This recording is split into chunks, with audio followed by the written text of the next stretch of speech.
আসসালামু আলাইকুম রহমতুল্লাহি বারকাতু। তো আজকে আপনাদের মাঝে আবারও একটা স্বামী স্ত্রী বশীকরণ তাবিজ নিয়ে আলোচনা করব। তো আজকে যে তাবিজটা নিয়ে আলোচনা করবো এটা 100% একটা কুফরি তাবিজ এবং কার্যকরী তাবিজ। এই তাবিজটা এতটাই কার্যকরী যে এই তাবিজটা করার ফলে 72 ঘন্টার মধ্যে আপনার স্বামী যেই জায়গায় থাকুক, দেশে বিদেশে যেই জায়গায় থাকুক, সে আপনার জন্য পাগল হয়ে ছুটে আসবে আপনার কাছে এবং আপনার গুলাম হয়ে যাবে, আপনার দাস হয়ে যাবে। এটা মেয়ে অথবা ছেলে যে কারোর ক্ষেত্রেই করতে পারবেন, কিন্তু এটা করার পূর্বে আমি বলতেছি এটা 100% একটা কুফরি তাবিজ।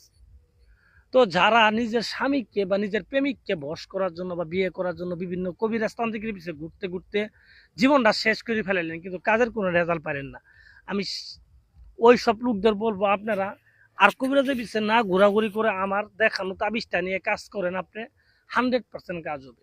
এবং এই কাজের বিনিময়ে আমাকে একটা টাকা দিতে হবে না, কোনো কিছু দিতে হবে না, আপনি নিজে করবেন। নিজে করবেন, আমারে কেন টাকা দিবেন? আপনি নিজের কাজ নিজে করে নেন, তাহলেই শেষ। তো ভিউয়ার্স, অনেকে বলতে পারেন ভাই অনেক কবিরাজ তান্ত্রিকের টাকা দিচ্ছি কাজ হয় নাই, হ্যাঁ অনেক কিছু করছি, বীর্য দিয়ে কাজ করছি, মাসিক রক্ত দিয়ে কাজ করছি, অনেক কিছু বলতে পারেন। তো তাদের ক্ষেত্রে আমি বলবো শুনেন, এই কবিরাজের কাছে টাকা দিলেও হবে না, আর বীর্য আর মাসিক রক্ত বা বীর্য দিলেও হবে না। প্রত্যেকটা জিনিসের একটা সঠিক নিয়ম আছে, সঠিক কার্যক্রম আছে, সঠিক নিয়ম অনুযায়ী আপনার কাজ করতে হবে। এই যে বীর্যর কথা বললেন একজনের লোকে, যে বাবু ভাই বীর্য দিয়ে কাজ করছি কাজ হয়নি, তবে শুনেন, বীর্য দিয়ে করলে কাজ হবে না, পৃথিবীতে এমন কোনো কাজ নাই। সঠিক ভাবে বীর্যটা দিতে হবে। আপনার একটা তাবিজের মধ্যে অবিবাহিত মেয়ের মাসিকে রক্ত লাগবে, আপনি যদি বিবাহিত মেয়ের মাসিকে রক্ত দেন তাহলে এটা দিয়ে কোনো লাভ আছে? দেখা গেলো বিবাহিত মেয়ের মানে অবিবাহিত মেয়ের বীর্য লাগবে, আপনি বিবাহিত মেয়ের বীর্য দিয়ে দিলেন, তাহলে তার কাজ করবে না। তো তাই বলে আগে নিয়মটা বুঝতে হবে কোন তাবিজের কি নিয়ম, ওই নিয়ম অনুযায়ী তারপর আপনার কাজ করতে হবে। তো যাই হোক, আমি কথা বাড়াবো না। আজকে যে তাবিজটা নিয়ে আলোচনা করতেছি এটা খুবই গুরুত্বপূর্ণ তাবিজ এবং খুবই শক্তিশালী। এটা আমার মুখের কথা না, আপনারা করবেন, হ্যাঁ করার পরে তারপরে রেজাল্ট পাবেন, তারপর আমার বলবেন।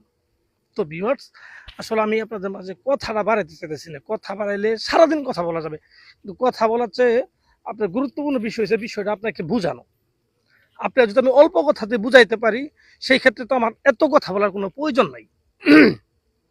কারণ কথা বেশি বললে যে আমি বেশি জানালা এরকম বিষয় না, খালি কলসি বাজে বেশি। তো যাই হোক, আসলে আমি কথা বাড়াবো না। কিভাবে কাজটা করবেন? এই কাজটা করতে হবে যে কোনো একটা মঙ্গলবারের দিন। আপনি মঙ্গলবার ছাড়া এটা কাজটা আজীবন করলেও কাজ হবে না, কিন্তু মঙ্গলবারের দিন করা লাগবে, কারণ এটা নিয়ম মঙ্গলবারের দিন করাই। মঙ্গলবারের দিন ঠিক দুপুর বেলা, সূর্য যখন মাথার উপরে, তো ওই সময় আপনাকে এই কাজটা করতে হবে। এই কাজটা ঠিক দুপুর বেলা নিজের ঘরে বসে লিখবেন, কিন্তু একা থাকতে হবে, কোনো লোক থাকা যাবে না, একাই এই তাবিজটা লিখবেন। লেখার সময় অবশ্যই জায়নামাজ বিছায়া পশ্চিম দিক মুখ করবেন, মুখ করে সমস্ত শরীরের কাপড় চোপড় ফেলাই দিবেন, শরীরে একটা চুল পরিমাণ তাবিজ রাখা যাবে না, কিচ্ছু রাখা যাবে না, একেবারে অলঙ্গ হয়ে পশ্চিম দিক করে মুখ করে একটা সিজ্জা দিবেন, সিজ্জা দিয়ে উঠে তারপরে তাবিজটা লিখবেন। তাবিজটা লিখবেন কার মধ্যে? তাবিজটা লিখতে হবে আপনার ব্যবহার করা মেয়েদের পেন্টি বা ব্রা, কিন্তু সেটা হবে অবিবাহিত মেয়ে, বিবাহিত দিলেও হবে না। পেন্টি বা ব্রা, পেন্টি হলে সবচেয়ে ভালো। পেন্টির মধ্যে আপনি এই তাবিজটা লিখবেন। কি দিয়ে লিখবেন? আপনি লিখবেন আপনার লাল মুরুকের রক্ত, মুরুক, লাল মুরুক, মানে লাল মুরুকের এক রঙের মুরুক লাগবে না, অন্যান্য কালার থাকলে হবে, কিন্তু লালটা একটু বেশি আছে, এরকম এরকম একটা মুরুকের রক্ত দিয়ে এই আপনি পেন্টি বা ব্রার উপর এই তাবিজটা লিখবেন। একটা তাবিজ লিখলে হবে, ঠিক আছে? লিখার পরে যাকে বশ করতে চান তার নাম, তার বাবার নাম লিখে দিবেন, আপনার নাম, আপনার মায়ের নাম লিখে দিবেন। নামগুলো খুব গুরুত্বপূর্ণ বিষয়, কারণ নামের উপরে করতেছেন, সঠিকভাবে নামগুলো লিখবেন এবং নামগুলো আরবিতে লিখবেন। তো লিখার পরে আপনি এই পেনটিটাকে সুন্দর করে তাবিজটাকে বলরাবেন, বলডানোর পরে এই তাবিজটার উপর আপনি ওখানে বসে প্রস্রাব করে দিবেন। যদি প্রস্রাব দেরিতে আসে তাহলে ওখানে বসেই থাকবেন, একটু হলেও প্রস্রাব দিবেন। দেওয়ার পরে এই তাবিজটাকে আপনি যে কোনো একটা নাপাক জায়গা, যেমন প্রস্রাবখানা, বাথরুম, হ্যাঁ ময়লা জায়গা, এরকম একটা জায়গায় ফেলে দিয়ে আসবেন।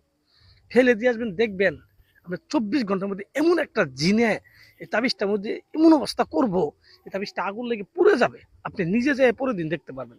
যখন দেখবেন আগুন লেগে পুড়ে গেছে, আপনি কবেন যে কাজ ওকে। এই ছেলে মৃত্যুর আগ পর্যন্ত কুত্তার মতো পাগল থাকবো আপনার ভাবে, কুত্তার মতো, যে আমার মুখের কথা না তাবিজের কথা। দেখেন মানে এমন ভাবে তাবিজটা পূর্ব ছাই হয়ে যাবো, আপনি তখনই বুঝবেন যে কি হয়েছে, মাথা নষ্ট হয়ে যাবো আপনার। কবিরাজি সম্পর্কে মানে ধারণায় পরিবর্তন হয়ে যাবে।